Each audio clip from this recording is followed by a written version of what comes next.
En la historia de España, los episodios de resistencia, orgullo patrio y desafío a potencias extranjeras son numerosos, pero pocos tan peculiares como la guerra que el pequeño municipio de Líjar, en la provincia de Almería, sostuvo durante 100 años con toda una potencia europea, Francia. Este singular enfrentamiento, declarado en 1883 y concluido pacíficamente un siglo más tarde, no derramó ni una gota de sangre, pero dejó una profunda huella en la memoria histórica del pueblo. Para entender cómo un modesto municipio andaluz llegó a declarar la guerra a Francia, es necesario retroceder en el tiempo a un periodo marcado por las tensiones internacionales y el orgullo herido.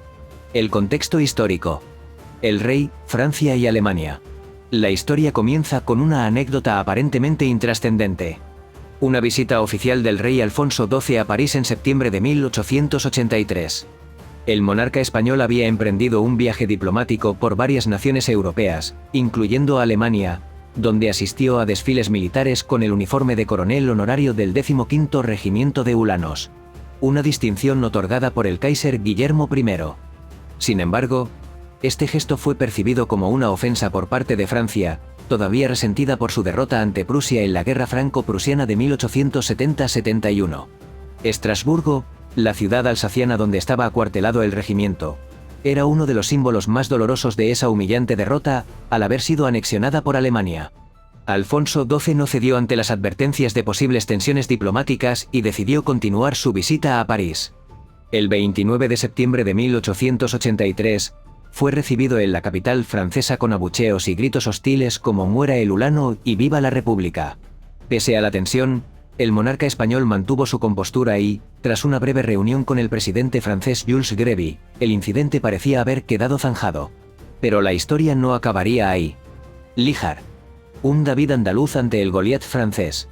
Lejos de París, en las montañas de la Sierra de los Filabres, el pequeño pueblo de Líjar, que por entonces contaba con apenas 300 habitantes, decidió que la afrenta sufrida por su rey no podía quedar impune. Fue el alcalde de la localidad, don Miguel García Sáez, quien tomó la iniciativa. Con una mezcla de patriotismo y sentido del honor, convocó una sesión extraordinaria del ayuntamiento el 14 de octubre de 1883. En su discurso, el alcalde expuso la gravedad del insulto que Alfonso XII había sufrido a manos del pueblo francés y, en un acto de audacia sin precedentes, propuso declarar la guerra a toda Francia. La propuesta fue aprobada unánimemente por el Pleno del Ayuntamiento, y así se redactó un comunicado dirigido directamente al presidente de la República Francesa. En él, se hacía eco de la bravura del pueblo de Líjar, recordando un episodio histórico durante la Guerra de la Independencia, 1808-1814, cuando una mujer vieja y achacosa, pero hija de España había degollado, por sí sola, a 30 soldados franceses que se refugiaron en su casa. Este relato sirvió como símbolo del espíritu indomable de los habitantes de Líjar, quienes, según el acta oficial, estaban dispuestos a enfrentarse a 10.000 franceses por cada hombre útil del pueblo. Traducción literal del acta de la declaración de la guerra a Francia. Sesión ordinaria de 14 de octubre de 1883. Señores del Ayuntamiento Miguel García Sáez, Juan Martínez, Daniel Molina, Nasario Sáez, Juan Díaz, Raimundo López, Francisco Martínez, Antonio Martínez, Andrés Martínez, Francisco García. En la villa de Líjar a 14 de octubre de 1883, reunidos los señores del ayuntamiento que al final suscriben, en sala capitular y sesión ordinaria bajo la presencia del señor alcalde don Miguel García Sáez. Abierta la sesión, se dio lectura de la acta de la anterior y se aprobó por unanimidad. Se dio cuenta de cuántas órdenes se han recibido en la semana y se acordó su cumplimiento por quien corresponda. Por el presidente se hizo saber al ayuntamiento, que al pasar por la ciudad de París, el rey don Alfonso de regreso de su viaje el día 29 de septiembre último, fue insultado, apedreado y cobardemente ofendido por turbas miserables, pertenecientes a la nación francesa. Que el más insignificante pueblo de la Sierra de los Filabres, debe de protestar en contra de semejante atentado, y hacer presente, recordar y publicar, que solamente una mujer vieja y achacosa, pero hija de España, degolló por sí sola 30 franceses que se albergaron, cuando la invasión del año 8 en su casa. Que este ejemplo solo es muy bastante para que sepan los habitantes del territorio francés, que el pueblo de Líjar, que se compone únicamente de 300 vecinos y 600 hombres útiles, está dispuesto a declararle guerra a toda la Francia, computando por cada 10.000 franceses un habitante de esta villa. Pues es necesario que sepa el territorio francés, que España ostenta en su escudo, la insignia de más valor que puede ostentar la primera nación del mundo. Tiene en la nada menos que un león. Cuenta la historia española, un Sagunto, un San Marcial, Bailén, Zaragoza, Otumba, Lepanto y un Pavía, que ninguna historia de las que se conocen hasta el día puede presentar ejemplos tan terribles. Que un Carlos I de España supo hacer prisionero a un rey francés, y cuando lo guardaba en Castilla, con cuántas consideraciones se albergan únicamente en pechos españoles, supo él solo atravesar la Francia aterrorizando con su figura el mundo. Que también hubo un Felipe II, que en su reinado supo abarcar de uno a otro confín de la tierra y que ahora, cuando el pueblo de España no cuenta ni con un Gonzalo de Córdoba, ni con un Don Juan Chacón, ni con un Conde de Gavia, ni un Dureña Ponce. Hay todavía vergüenza y valor para hacer desaparecer del mapa de los continentes a la cobarde nación francesa. El ayuntamiento, tomando en consideración lo expuesto por el alcalde, acuerda unánimemente declararle guerra a la nación francesa, dirigiendo comunicado en forma debida directamente al presidente de la República Francesa, anunciando previamente al gobierno de España esta resolución. No teniendo ninguna otra cosa que acordar, se levantó la sesión, estampando la presente acta, que firman los señores que sabían y los que no signan, de que yo el secretario certifico el espíritu heroico en la declaración de guerra. La declaración de guerra de Líjar es un documento que mezcla la épica histórica con el orgullo local.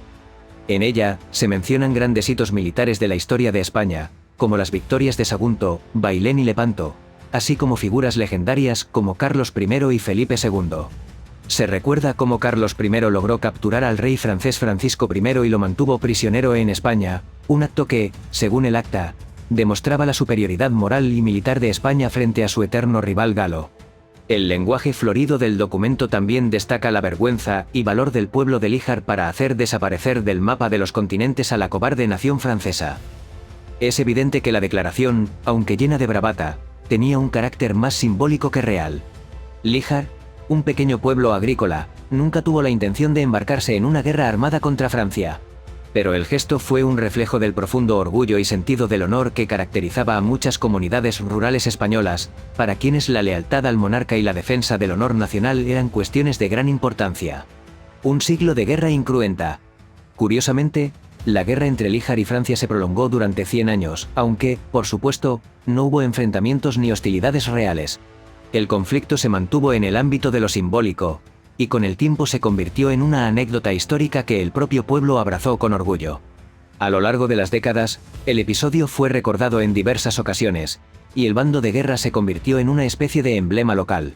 Sin embargo, no fue hasta 1983, justo un siglo después de la declaración de guerra, cuando la paz finalmente fue firmada.